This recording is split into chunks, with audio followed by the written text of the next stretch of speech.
go. I got to lean in. What is up, everybody? Happy Tuesday. Thank you so much for joining us as we recap Episode 5 of The Real Housewives of New York City. We've got on our panel Tez and Miss Shantae. How are you guys doing tonight? I love how you say Miss Shantae because I used to know a Miss Shantae back in the day, and it's kind of taking me back. How are y'all doing tonight? Tez, I guess we figured out I'm what we're good. doing. You're thinking of I'm Miss good. Shantae, reminiscent of days with Miss Shantae. Mhm. How are you doing, Shantae? Oh, I feel good. It's good to see both of you. So I know happy you to weren't be here last week, so we're back on this week. You know, Chad. Yeah. We had to get rid of Chad. You know that his Okay. contract is very limited series ish, so you know she's kind of. And now he pops in. He's very Cynthia Bailey. He pops in halfway through the season, says her line, and goes home. Yeah. Or is it Sheree? Oh No, no, he don't study that much. no.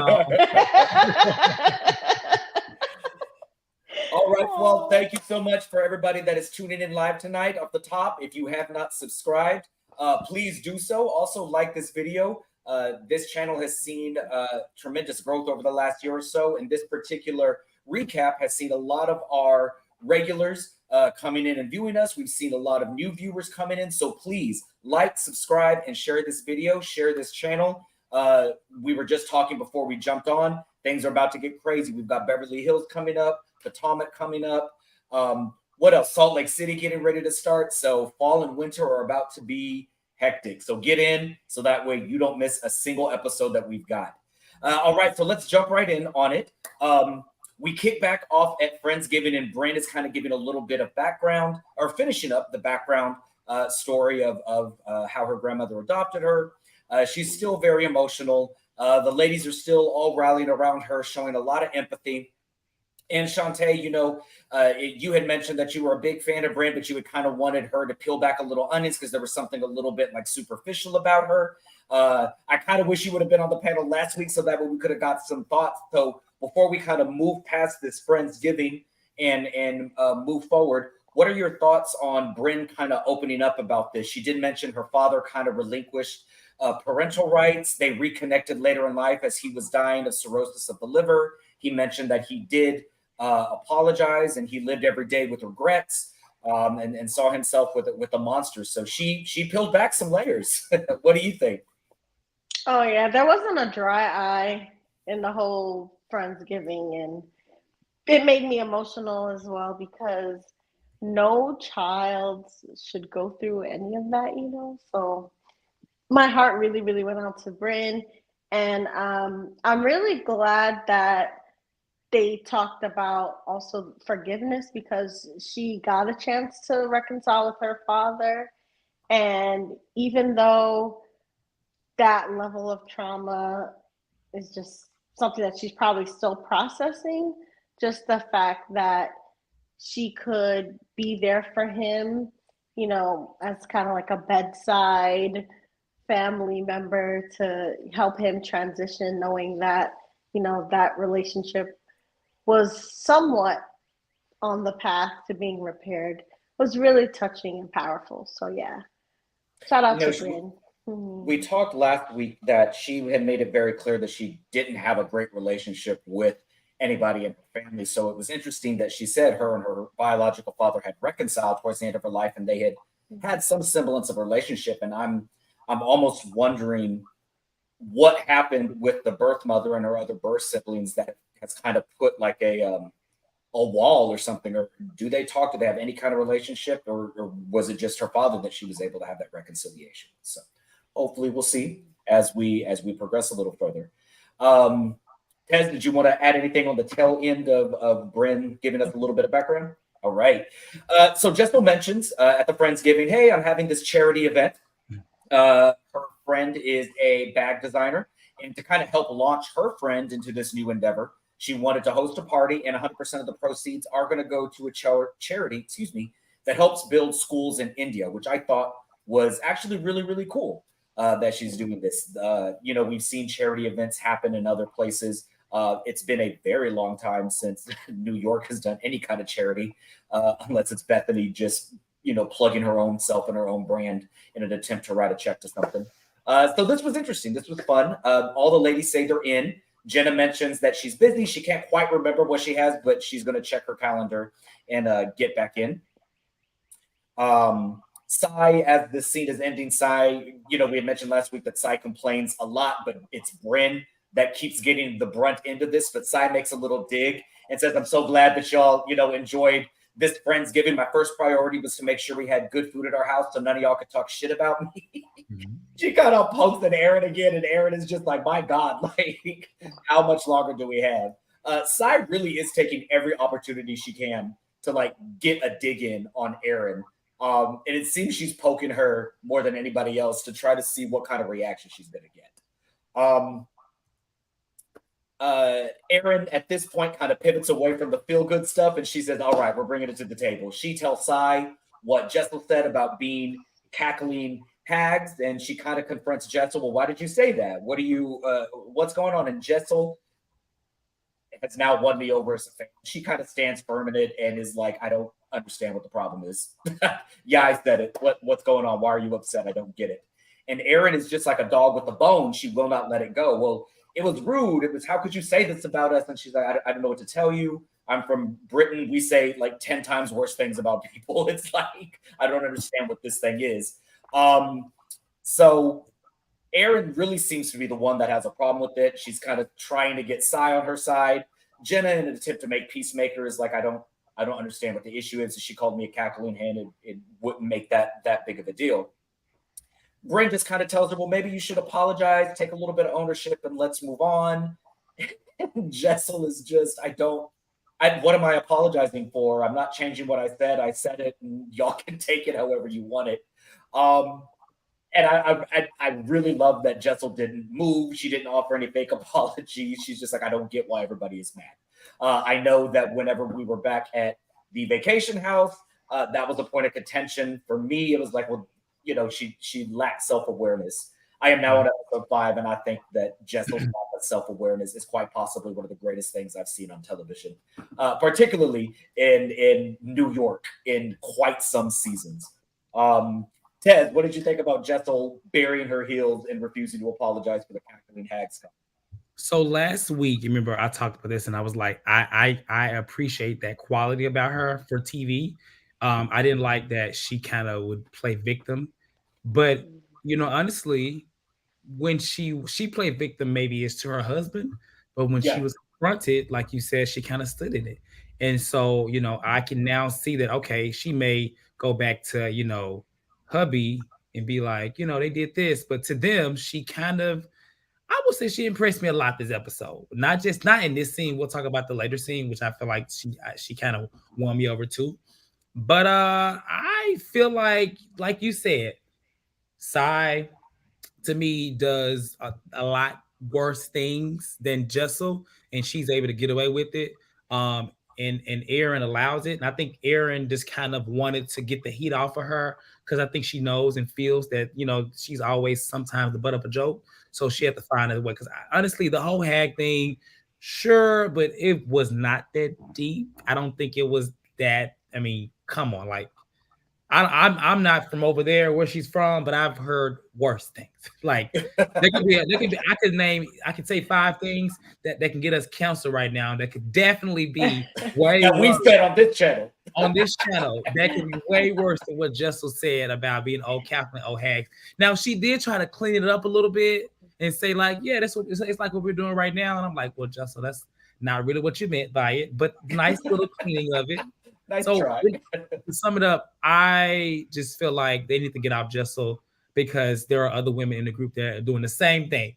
They're all, I mean, if one really looked at Jenna and how she left the house, they could still be diving into that. But I think Jessel's an easy target. And I think that she's the only one that kind of allows them to, really poke at her. While, like I said, also coming back at her. So I didn't mind this scene, and I say justice for Jessel, okay? Justice for Jessel. Shantae, I think when we first started it, you mention that Jessel was kind of like, ooh, on the fence with you? Oh yeah, I also am starting to just get used to her. She's growing on me. I don't know, because she definitely doubled down, and I really like that she didn't bend the knee, to Erin, because Erin's collecting these apologies and acting offended about everything, and I think Erin wants to be in charge of the girls, and just the fact that Jessel didn't give her the satisfaction at the Friendsgiving, and then again when Erin tried to get something out of Jessel when they were one-on-one and Jessel held her own, I was like, okay, maybe this is the rival for Queen Bee that we've been looking for. So I did appreciate that Jessel didn't get back down. But at the same time, I also think Jenna had kind of a guilty conscience, because she did say that the girls were cackling too. So she tried to, stand up in there. And I think that did help Jessel get out of it, because the girls were trying to grill her. But as soon as Jenna was like, oh, I'm not offended by cackling. And it was funny that Jessel was like, yeah, you cackling and old. I was like, oh. Jesus, Jessel. Yeah. So Jessel's growing on me, and I actually like the fact that she's standing up to Erin, because Erin is really trying to collect all these apologies like Infinity Stones, and Jessel's not giving in. She's not getting it from everybody. She started with Brynn. I'm like, okay, yeah, you going for Jessel.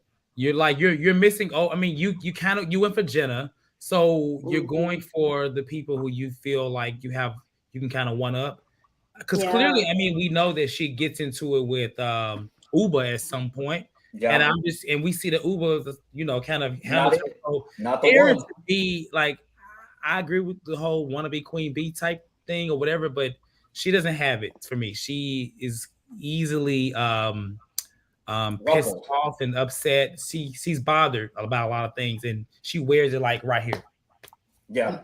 Will and I said that she makes a great housewife for me, because she is so passive aggressive when she gets angry, and she gets angry and annoyed very, very easily, and it's on her face. Like she will belabor a point, and she'll hide it behind like a laugh and like a cute little cutesy joke, but everybody knows, we all know passive aggression whenever we hear it, and that lady is passive aggressive. But it makes great TV, because at some point she's either going to explode or she's going to try the wrong one, like we see with Uba later on in the season, and she's going to get knocked down a peg.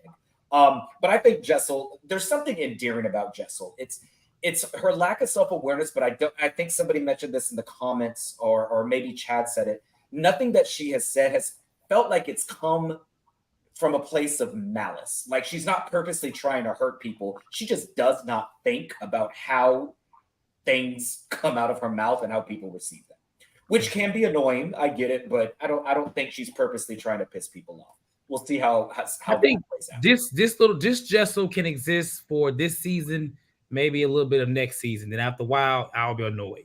It is going to get annoying. It will get annoying. It's not, because once the baby's hit 5 years old, you can't be a victim. You can't talk shit and then don't understand why people are mad at you. Yeah, that's true. So continuing on the trend where it seems like every episode they're choosing one or two housewives to focus on their businesses a little bit more. Last week we got Uba, and we got some of Jenna's backstory. The episode before this episode, it was Sai. So she's unpacking with her team. Oh, wait. Did you mention the part about her asking, did she work? Is she? Sorry. Yeah. Jessel mentions that she's back at work. Erin says, you always look unhappy, and it's fake happy or whatever. And she goes, baby, I'm tired. I missed my kids. I'm not away from them. I just started back at work. This is another thing that I didn't understand, because Erin now takes this as if Jessel should have came to her first and foremost and let her know, like, hey, I'm going back to work. I just thought you should know. And Erin then proceeds for the rest of the episode to make that a point of contention that Jessel didn't let her know she was going back to work. Like, bitch, I just met you 2 weeks ago. Like, I don't know what you want from me. Jessel said, you're not the boss of me. Right. I would have said, why would I tell you? Who are you to know? I don't clock into you. Like, you don't read my timesheet. But Erin would have got so offended and be like, "How dare she say that? Dare she?" And we'll see that later on in the one-on-one. Like, we'll deal with that. I don't want to get sidetracked, because I can't ramble. So we get a little bit of background on Sai. She's with her team, and we make fun of influencers a lot. It's like, is it a real job? What do you do? You're wearing clothes and taking pictures. And we've kind of teased Sai about what is it that she does so far this season. But it was really interesting for her to recount how she started at Alberta Ferretti as an intern and then kind of worked her way up through fashion. She initially wanted to be, what does she say, a physician, and kind of got sidetracked into fashion and has just kind of grown her empire. She taught herself how to code, started a blog, which was kind of focused on like a mommy and me with her daughter at the time.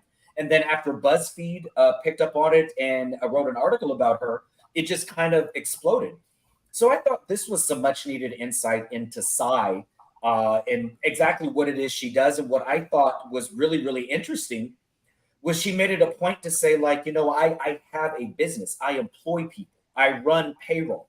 I offer them benefits. I offer them health insurance. Like, I'm legitimately responsible for a team of people. So I don't get a day off. I don't get to just like decide not to do something because their livelihood depends on mine. She kind of went into how brands pay her, you know, what they want her, ranging just from posing with a product to doing photo shoots with stuff. So I will reinforce that I really like that this reboot is bringing back women working, women hustling, women building their brands, which we haven't seen in a couple of seasons across any of the franchises. And her fashions this episode were a little bit better. You know, we kind of have gone a little hard on her. She's pulling out some clothes. She's pulling out some looks. So good for her. Aaron and Jessel meet for a one-on-one at a coffee shop. And it is everything in passive-aggressive delusions that I would have asked for. They have the fake pleasantries that make for a good feud. Like, how are you? How's your week been? Jessel mentions, Tribeca, this is really cute. It's a nice up-and-coming neighborhood. Aaron just takes that as if she made fun of her recently deceased grandmother. Like, Aaron is incensed. How dare you? Jessel does not take the hint. She keeps digging herself a hole. But this neighborhood is cute. Could use some more development. It needs some more restaurants. Like, it has potential. And Erin is just livid. She's you can see it on her face. She's like, well, it is a hot spot. It is, you know, the neighborhood to be. It's Tribeca. Like, who doesn't know about Tribeca? Jessel just is, okay, cool. I don't know what to tell you. And then they get right back into it. They're trading barbs. Jessel says that at Thanksgiving, she apologized. I didn't know your grandmother passed, but you seemed, a little upset at me and other stuff. I want to make sure you're okay. Aaron then counters with, well, I'm fine, but if anything, it seems like you're the one that has the problem. You always come across that you're mad at something or you're upset. It seems like you're used to being treated a certain way, and maybe I didn't cater to you.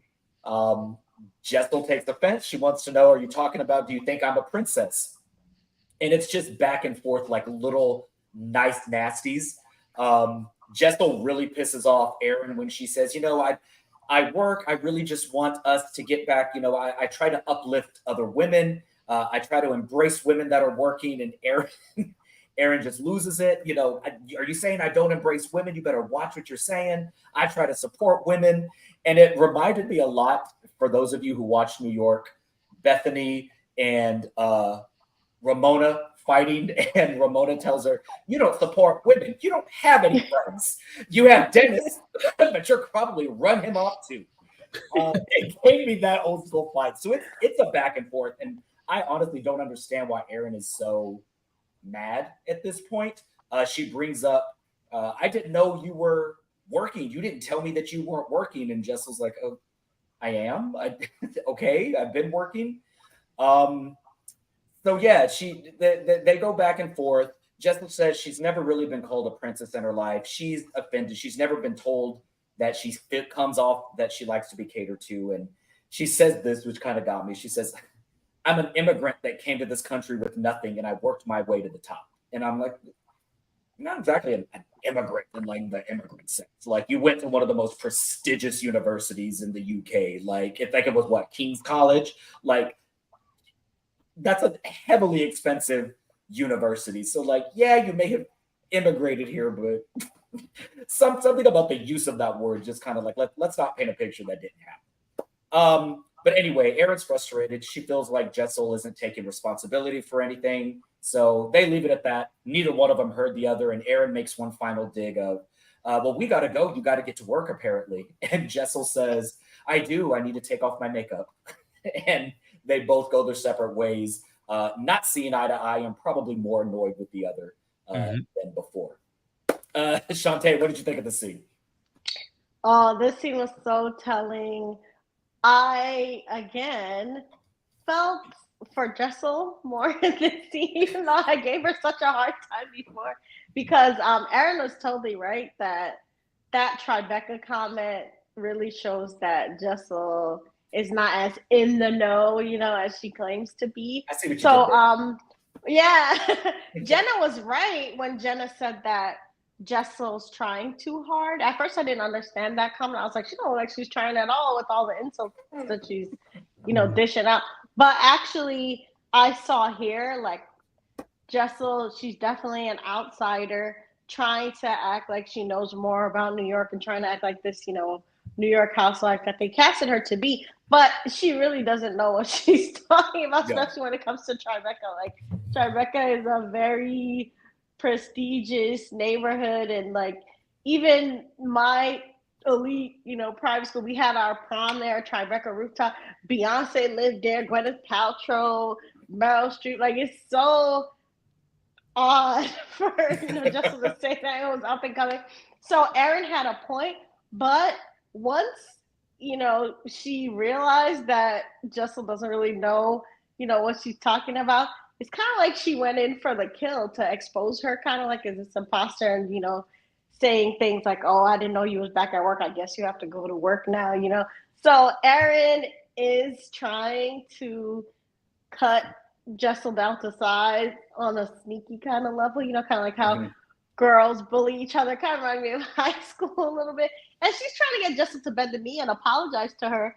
But again, I'm glad that Jessel stood her ground. But Jenna is right. She is trying a little hard to portray something that she's not quite.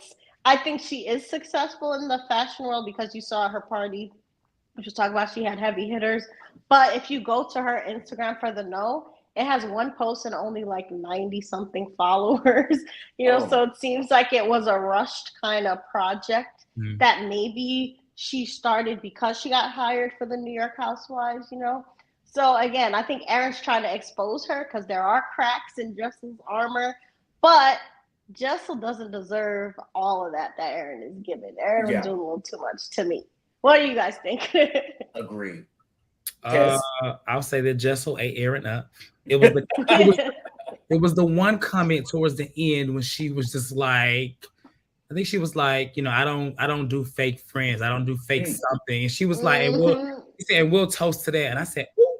And I was just like, because honestly, I saw that. I do agree. You can tell Erin was offended from the jump, from the Tribeca. So from that moment, is it Tribeca or Tribeca? What is it? Tribeca. Okay. And so from that moment, I agree. She was trying to get all her little digs at Jessel, but unfortunately, I don't really feel like Jessel left that table with a scar. I feel like Erin came to the table not really knowing what was going on because this was Jessel's call, right? She invited her there. And I feel like Jessel did everything she wanted to do and left. So I to be honest, if bye.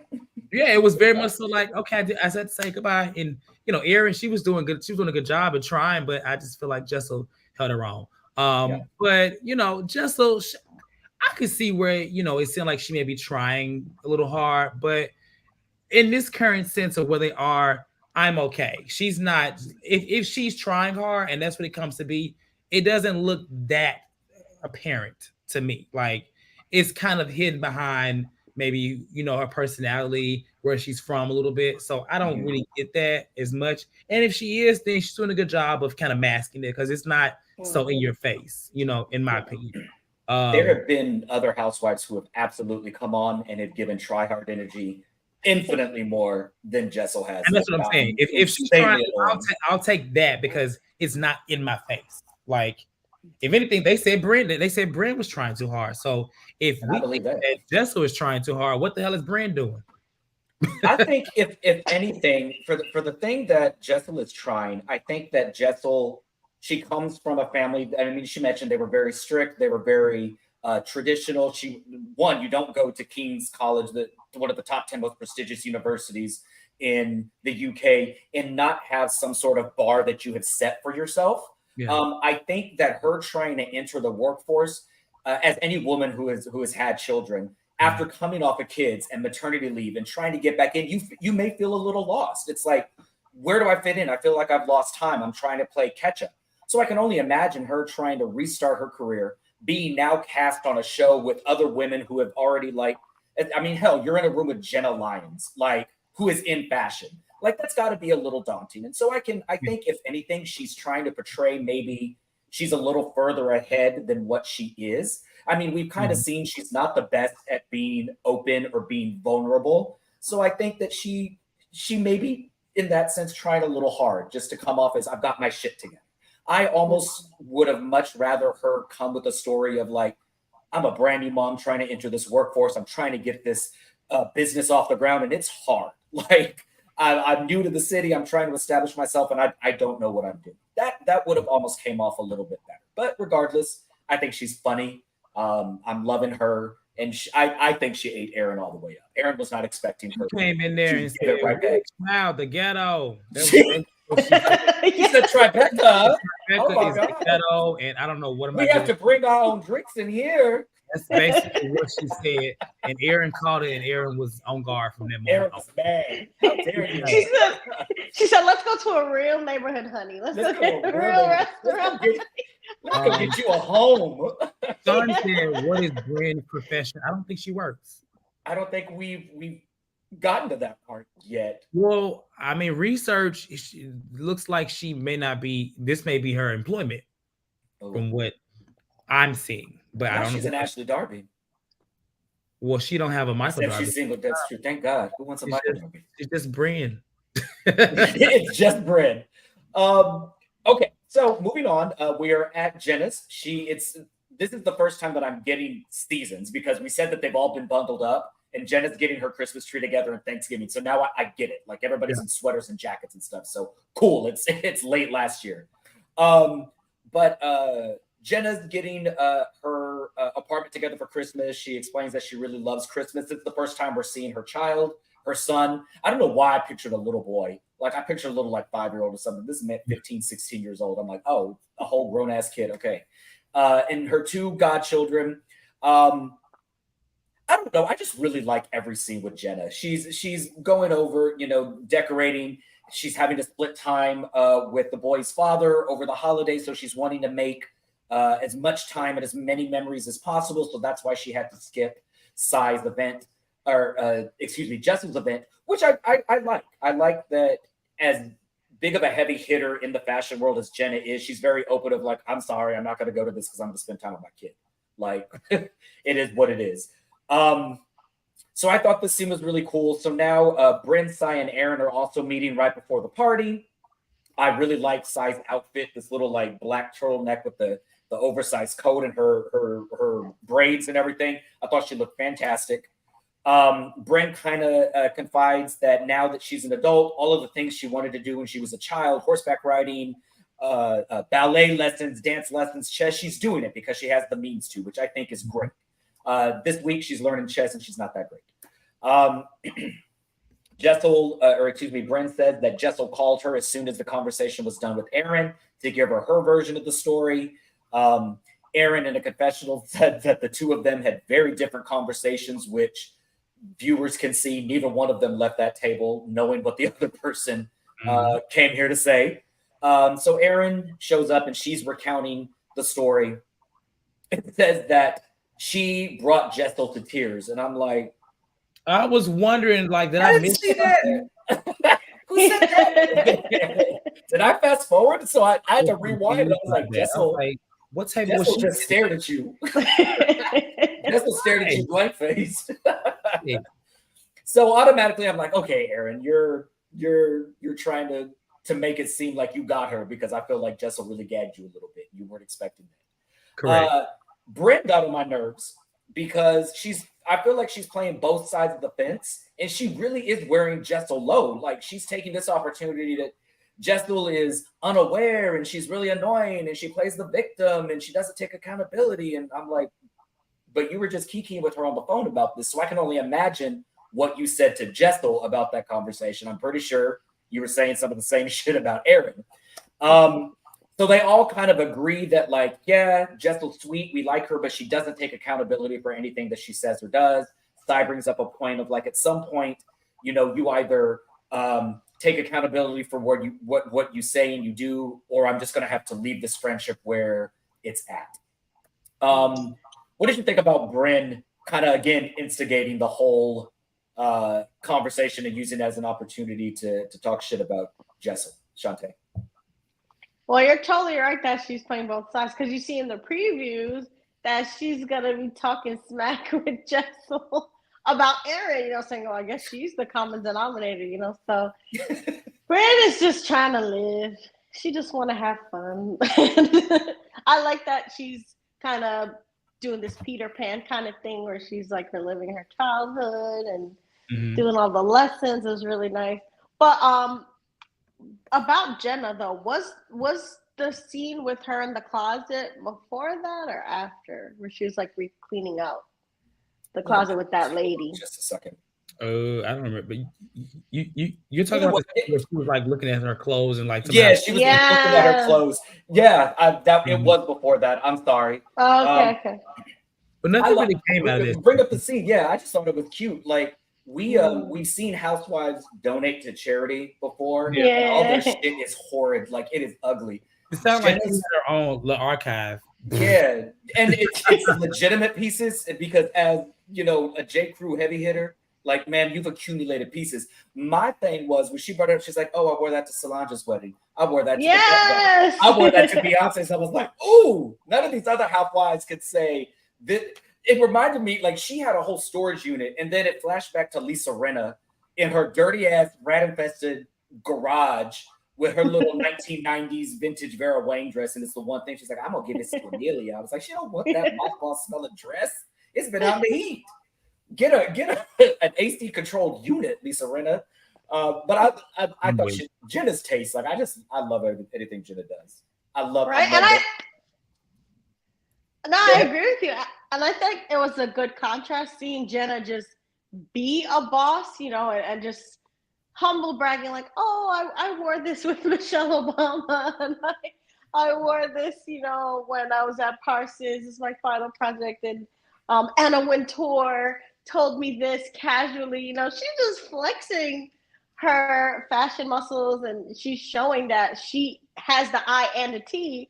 Whereas Erin, like y'all said, she's kind of like, I think, misrepresenting, what was going on with Jessel and wanting everybody to bend the knee to her. But Jenna Lyons is that girl, and I think Erin wants to be that girl, but it's not going to work with that attitude because she keeps making problems with everybody, But what were you guys going to say about that scene? I think if anybody deserves to have the attitude that Erin has, it would be Jenna Lyons. Like, every time I see her in a scene like this, it's like, you could be a bitch. You could come on and demand everybody do A, B, C, and D, and you've got the resume to kind of back that up. But you're just like, I'm cool. I'll eat caviar off a potato chip. Like, I don't care. So I enjoy that. Let's see. All right, so we are at Jessel's event. We're wrapping up. They're finally at the party. I really like Jessel's apartment. I like the aesthetic of it. I like the light wood. It's very white. And for having 2 toddlers, the fact that you can keep that place clean and handprints and food off of shit. I mean, she does lock them in a chair. Tweeds are bad. That kids is bad. Reality TV wives have the worst kids. Usually, the worst kids. I don't think anybody's child is worse than Lisa's daughter that slapped her. She might have the worst because she slapped her on TV.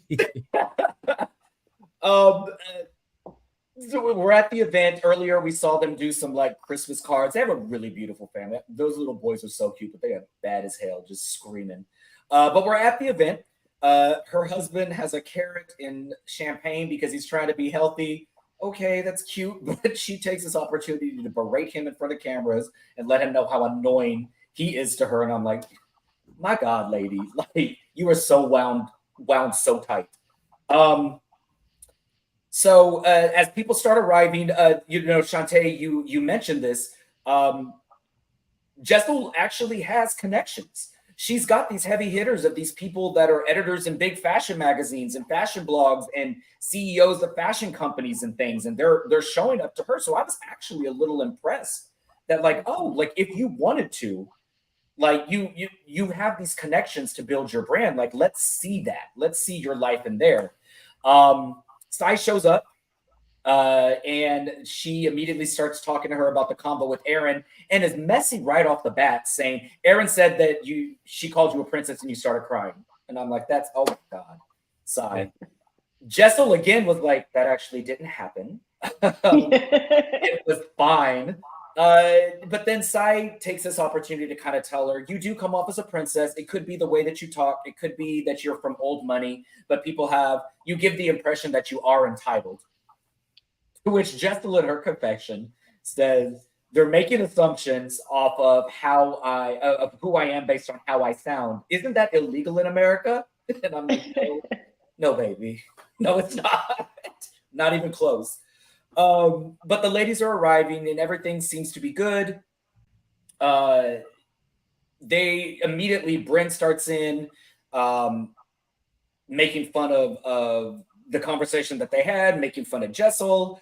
Brynn, they show a flashback. She didn't do that great at chess. The babies pop out and are running all over the damn party. I thought this scene was actually kind of sweet because Brynn just kind of gets up and like runs to them and starts being very, very attentive.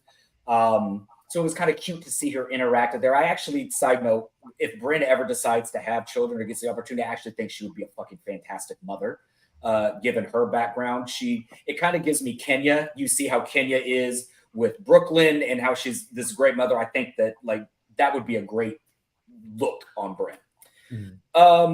But they're sitting there and they said, we miss Jenna. Let's go ahead and FaceTime Jenna. So all of the girls are FaceTiming Jenna without Jessel and Aaron because Aaron is not there yet and Jessel's working the crowd. And they're all super supportive. Like, oh my God, that looks so great. It's so awesome. You're spending time with your son. It's so great. We miss you. And as soon as they hang up, Brynn immediately, wow, I thought she had an event. And she takes this time to really try to get the other ladies riled up about why Jenna lying isn't at the party. And I thought this was a little suspect because I'm like, one, okay, Jenna never said it was an event, which Sai points out. Sai says, I don't think Jenna says it was an event. I think that was Jessel who mentioned that. Once again, Brynn says, if I had been the one to do that, I would never hear the end of it. And it's just like, I don't understand why everything has to go back to Brynn. Aaron finally shows up. Her kid is sick, was running a fever. They start discussing, we're going to donate a charity. We're going to buy bags. Lynn Yeager from Vogue pops up. And that was one of the ones that I was surprised that Jessel managed to get her at an apartment party for a charity because Lynn's a pretty big hitter in the fashion world. She has a princess that attends there who is the editor-in-chief of Vogue, Dubai? I believe it was. But anyway, she's got these people in her apartment for this event. And I'm like, Aaron, this is why Aaron's mad at you, because Aaron don't know these people. Yeah. Aaron orders wine and trashes it, says it's disgusting. Sai says, doesn't it taste like it's from Trader Joe's? And I'm like, these women, my God, Jessel, I don't see Jessel doing this, but somehow they get together and are taking opportunity to bash Jessel every chance that they get. Mm-hmm. Episode winds down. Aaron's inviting them to the vow renewal. Jessel kind of pops in to say hi to everybody as they're talking shit about her wine. And Brynn immediately lets her know Jenna doesn't have an event. Jenna's lying. She's at home with her child and she's, decorating the Christmas tree. But again, Brynn is just using this as a moment to try to, I don't know, get some sort of camera time because nothing really, we haven't seen any much of her. Mhm. And Vogue Arabia. Thank you, Taylor. And so, yeah, that's where the episode ends. Kind of a slow burner. We got some really, really good scenes, but I think that this one was setting up the scene to whether they know it or not. But Jessel, I think Jessel's going to be the one that comes out on top at the end of the season if this drama keeps going, because she's likable, even if she is annoying. Tez, what did you think of that? So I will say, I don't know why Brynn is hating so hard on Jenna. Right. I don't get it, but I think Brynn is hating on everybody actually, because I think that she knows that she is the true problem in the group, and she wants all of that to go to other people. That's why she's doing it with Jessel, because that's why she's doing it with Jenna. I wouldn't be surprised if she probably scared of Uber. She's not gonna do it because her and Sai are friends right now. And then Aaron, she kind of secretly wants to be accepted by Aaron. I don't know why. And I think that's why she does that. As far as I lost my Sai, now I don't get why, like somebody said in the comment, why they're giving all this energy to Jessel. Because even this little moment where they were talking about the champagne and stuff like that, you're doing the exact same thing. You're just not being heard. Like you're not, you know what I'm saying? It's the same thing, and I'm sure it will come up. But it's because they're honestly, Sai to me has probably been the worst person. What she does to me is that she'll do it and get in that whole snobby, little pretentious thing, and then she'll go back and be like, "But I came from nothing, and I lived in the projects, and we ate ramen noodles and porky beans and hot dogs." She'll do something like that to try to show you that she wasn't always this way. But I don't see any difference in what she's saying and doing than what others are saying and doing, specifically Jessel, Brynn, and stuff like that. So I don't know. But I just wonder how Jenna is going to really face this. I think Jessel will be fine. Yeah. I think when she learns more what they're saying, she's gonna let them have it. She already gave it to Aaron. I don't think they're gonna be able to handle it. They're gonna be we're gonna be gagged. They're gonna be gagged. Now Jenna, I don't know, but Jenna just kind of the last time she shut it down and maybe she'll do that. I feel like they're picking on the wrong girls. Mm-hmm. I really do. I think they are choosing the wrong girls to have a problem with, because the problem, I get is Housewives, but I think that they're going to be gagged. Now, Sai may be able to handle her own, but Aaron and Brynn are going to be looking like fools. I'm telling you right now. Absolutely. That's just me. This theme with Sai, when she immediately jumped in to call the wine Trader Joe's, it was in that moment that I said she absolutely 100% said the comment about the cheese in episode 1. As much as she denied it, she absolutely talked shit about that cheese. Because after episodes of seeing how passive aggressive she is and how nitpicky she is, she absolutely talked shit about that charcuterie board. Everybody on this cast could have been scolded for something. Uber for going to the damn restaurant. Sai issue. It's so many. Everybody has done something. Jennifer leaving. Aaron is literally out here trying to please everybody, yet she has an issue with somebody like Jessel, who is just, to me, kind of being herself. I would think that Sai is kind of putting on more to me than Jessel. If I thought somebody was trying too hard, it would be Brynn and Sai, and maybe even Uber. I'm just saying, I don't get that. I get that from other people than Jessel, but you always try to pick on the weakest link, and I think they got the wrong picks. They got the wrong picks. So yeah. Shantae? Oh yeah, there was so much going on with that last scene. Brynn did annoy me in 2 ways in that scene. I know y'all said that, it was kind of cute when she was with the kids, but I did not like the fact that she had kissed one of the kids on the cheek, because I have a baby. I do not like strangers putting their outside hands, much less their mouths, on any of my family. And Jessel, she clocked that too. She was like, "Whose lipstick is on the baby's teeth?" And I think Jessel was gonna give it to Brynn if it wasn't, in front of her fancy friends. But I saw Jessel, have that little mom face, like, the mama bear kind of attitude. So I agree that Jessel's not the one to play with. And if they're this offended by just her little jokes, when she cares about something, because right now she don't care about what they're saying at all. And like you said, when she finds out what they're doing, I think she's gonna be lethal with her tongue. Sai does seem like the shadiest so far. She I think is the best reader out of all of them because she was making the jokes about the Pringles, saying the high low kind of things. So I think Jessel's gonna be just cutting people. She probably has the deadliest tongue. I think Sai is the shadiest right now, and Jenna is clearly the one that everybody wants to be around because they were just acting so thirsty with FaceTiming her. And then when they saw she was home, I definitely did not like when Brynn was saying, Jenna lying, saying that she lied because clearly she's not hiding from you. She showed you her tree. She showed you on her comfy couch. Right. She's Heather not to me, it would have been like, straight to voicemail. bothered. No, not Right. answering. These women feel so entitled for certain things. It's like they feel like, like they're owed so much more, and they don't even know each other like that. That's why I don't understand. That's the only thing I just said last week, that we're watching them get to know each other. So to see them be so entitled about certain things, like her not knowing that she was working again, her, having something to do or whatever, and being there, and she said she's lying, like, girl. Taylor made the comment saying that Sai could objectively be really relatable and likable because of her humble beginnings, but is instead choosing to be really snotty and uppity and very new money. And I've said this before, who would have thought in a cast of relative unknowns that Jenna Lyons, who has this huge clout in the fashion industry in New York, would be the most relatable, the most humble, and the most likable in this cast right up, off the bat. I think it really goes to show it.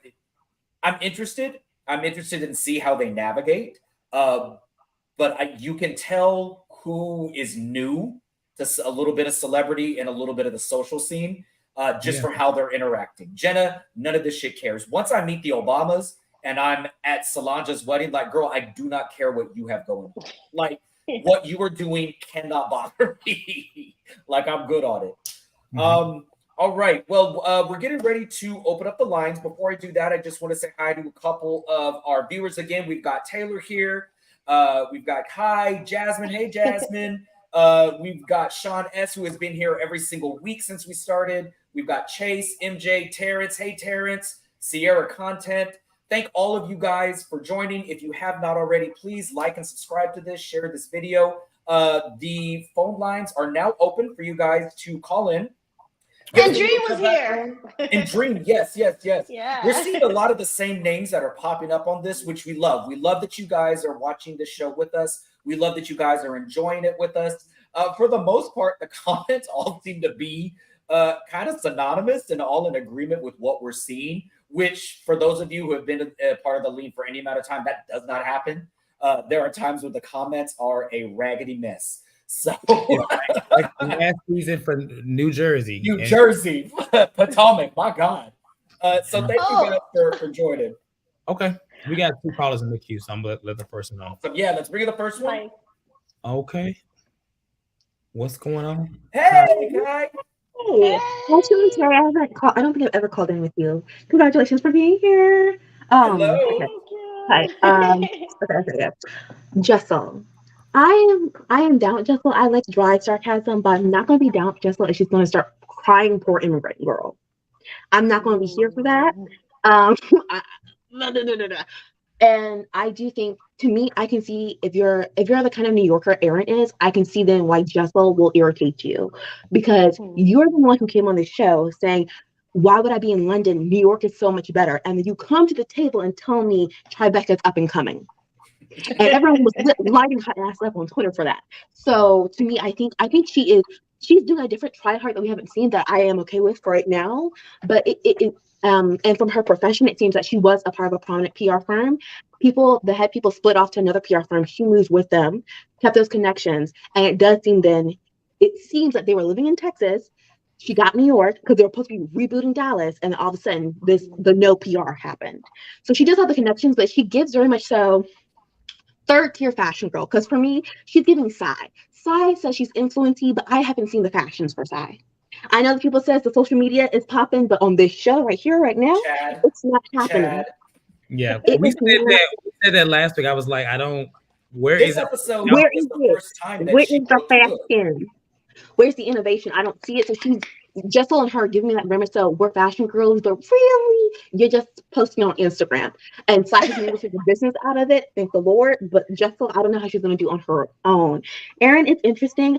I do want to see more of Erin's money because to me, you are money. We are saying both of your parents and your in-laws have Hampton homes, and I want to see more of that. So I think they have done. I'm sorry, I'm like rambling because I haven't been able to call in. I think they've done a really good job of encapsulating a lot of different people you would see in New York. And I felt that Brynn was going to annoy me, and she is.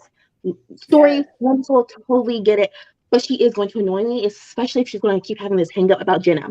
The first time, Heffa, you lied to Erin about going home and then posted a photo, and then you even confirmed that you did not talk to Erin for weeks. Now this time, you are now upset talking she's a lion because she said an event. To me, Heffa, if me hosting my godchildren, my son that I have for 2 weeks in December, doing Christmas decorations for an event, then it's an event. You don't need to make this a thing. So it's going to be interesting to see if Brynn's going to keep picking anytime that she thinks that she could like trap Jenna in something. Because to me, Brynn is the only one where truly we don't know her background. At least Jessel has a career in PR. Brynn seems like she don't have one. She don't have nothing. You know, it seems like she was a little pluck from Vanderpump. She was a little plucky, a little biracial girl. You know, going to give us a real sad story, a cute little fashion, and she popped up here. We're not going to see the apartment because apparently she can't film there. But we're not really seeing anything. We're not really seeing. Even if she's not working right now, she's not even talking about the things she used to do. Yeah. She's very much we're keeping that separate. And I mean, you said you want to see more of Erin's money, like that vow renewal next week, baby. That's rich. That's money. No, because we have another caller. Uba. I'm loving what I'm going to see next week for Uba. She's going to be the one to give Erin the opportunity to borrow the jewels. I was like, oh, Uba, come on. Yeah. Come on, share us the connections. Because to me, that is what I'm missing from Sai right now. Jessel has at least proven herself because who showed up at her apartment is it, right? She's not doing it right now, but she's showing us. Sai is at least showing us the PR and the Sai on the Versace terry cloth robes. Great. But Uba, we haven't really seen like fully what her modeling is doing. So that to me is going to be really cool of like seeing these women really having connections in the industries that they say they work in. And I think that's something we've been missing from Housewives of like, if you're saying you're this kind of girl, show us it. And it doesn't have to be, you always have to have the money, but if you know the right people, that's also wonderful. Yeah. So, I was very impressed with Jessel with this because Jessel knows Yeah. Well, it was good to hear from you, Kyra. It's been a minute since I've been on a panel with you. No, Beverly Hills is coming back, so you know that's our show. So we know you love Beverly Hills, Kyra. But thank you. All right, we'll talk to you later. Thank you. Kyra's speaking facts. All right, Kyra. I had a comment to say, but I forgot I was going to say. But shout out to Kyra. Oh, Jacob the Jeweler is going to be next week episode thanks to Uba. So I was like, okay, yeah. Jacob the Jeweler. Connections. Okay. Yes. Yeah, I mean, Uba's a whole damn fashion model and everything. Like Uba's got connections too. I was gonna say that I'm just glad. So that's we can come to this show and have this conversation and not be talking about Cash App requests at large. I'm just saying. If you watched the Atlanta review yesterday, I know it's off topic. We talked about why that conversation was so poor. We shouldn't be talking about Cash App requests. It's not cute. Okay, this is Housewives. Okay, step it up. All right. Taz, quickly though, I think you're right. Someone on Twitter said that they think RHONY should be moved to the Project Runway night because it doesn't fit well with ROA with Atlanta. Like, especially you're going at laughing at Martell and the Cash App and Sheree to like bring sad story and then these great fashion girls. So it should be on a different night, I think. Yeah. It should be off the network. It should be off the network. Okay. It honestly would be good. I thought this reboot would have done great on Peacock. We've seen Peacock do great with Girls Trip. We've seen Peacock do phenomenal with Miami. Miami is going to be on Bravo this year. We'll see how it goes. Like, I don't know. I don't know. Crazy. Bravo don't know what they're doing. What's going on, Demetrio? Hey guys, how you guys doing?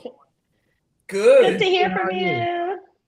Okay, so I want to start with Brynn. I did enjoy her little background on her life, before she had got money. I guess if that's what you want to say. But then she lost me later on in the episode because she's such a little messy puke. Like she's just so fucking messy. Like not a puke. But you didn't Not say a it. messy puke. she's such a little messy little twat. Like, and it's just like, like it's like I want to like Brynn so bad, but she's just so messy and two-faced that it's ridiculous. Like she be on one side in one person's face, then she's on another side when the other people get there. It's like, girl, pick a side and stay on it. And Sai she knows what side. And Sai is very passive aggressive, Jamie. I'm so glad that you said that because she is. It's just like, girl, shut the fuck up. Like, I just want her to quit talking. Like, she's irritating me more and more as the weeks go by. And so is fucking Aaron. Like, I didn't think that it could get more Brooke Logan-y than Kyle and Margaret. But I see that Aaron is right on that goddamn list because it's like, who died and made you the principal? Right? Like, who died and made you the principal? That's just what I want to know. Like, trying to round up all these apologies and stuff like that. It's like, girl, no. And where did Jessel cry? Where did she cry? Maybe I missed it. I'm like, Nene, what the hell that bitch live in? Aaron wanted to cry, so she projected it off to Jessel. It was an inner cry. She was really hurt by the Tribeca comment. Like, I just can't. And then Jessel, I don't know where I stand with just because, like, I like her. Then at the same time, she's irritating too because I feel like Jessel is trying to fit in, and she is very awkward and not self-aware and doesn't know how to read a room. And I feel like they're all mean girls, and Jessel just wasn't expecting to be the lead mean girl in the group, if that makes sense. Mm-hmm. She want to be the lead. So, child, it's failing horribly. And then for her to pull the whole I'm from England and I'm an immigrant and like trying to be so altruistic using the term that most of us, relate to from coming from a less developed country. It's like, just no, girl, no. No. Like, I have a question. What's up? I have a question. Who do you think reads the best so far? None of them. None of them. No. I don't think none of them are readers. They're all shade throwers, though. I haven't seen anybody read. Okay. They're all really shady, passive aggressive, but that's also New York. Like, yeah, like they're not even good shade throwers to me. It's just like it's a bunch of passive aggressive women put together that kind of don't really take accountability for none of their actions. Honestly. Well, all right. Yeah. Thank you, Demetrio. It was good to hear from you. Yes, babe. All right, I will talk to you soon, babe. You have a good night. All right. Hey, Jamie, you just had a birthday? Yes, my birthday was last week. Happy belated birthday. Thank you, baby. All right, have a good night, talk y'all. To you soon. You still have a good night. Sierra content. Yes, this big water bottle. I'm trying to hydrate. For your water. He's trying to get his water. Is that tap water or is it like electrolyted or It's filtered from my Brita. It's pH balanced for me. Okay. It's very Jessel of you. You're an elitist.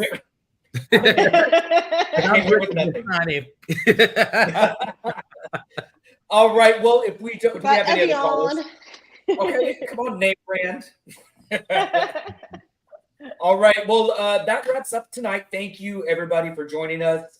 Thank you for our returning viewers, our returning leaners, for joining us every single week across every single franchise that we do this. We love you guys. Again, make sure you like and subscribe to this video. If you have not already, please share this.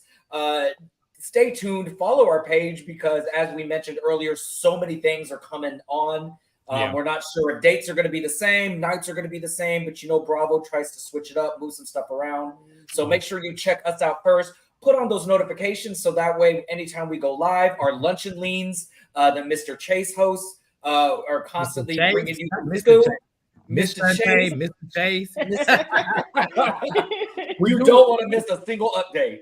Well, I really quickly, I Obviously, Love and Hip Hop Atlanta went live last week, so we'll be live again next week because it was very successful, very good episode. Yeah. I feel like tonight's episode will be good too. So we'll be live tomorrow. For that, the Lunch and Lean will be Thursday, and then Bell Collective is now our Monday morning evening show that comes on before Atlanta. So check those out. Like you said, make sure y'all hit that little bell. The bell actually, you can subscribe all day, but hitting the bell gets you a notification the moment that the live is scheduled. So do that, and you'll know. Yeah. All right, guys. Well, that is it. We are going to go ahead and lead on out. Shantae, it was good to see you again, baby. You look gorgeous tonight, Tez. I'm trying to keep up with y'all. Yes. I look gorgeous. Y'all are giving. You look cute next to gorgeous. Well, I must be next to I must be gorgeous. You must be cute because you next to me. All right, guys. Y'all have a great night. Thank you so much for joining, and we will see y'all next week. Bye. Later, guys.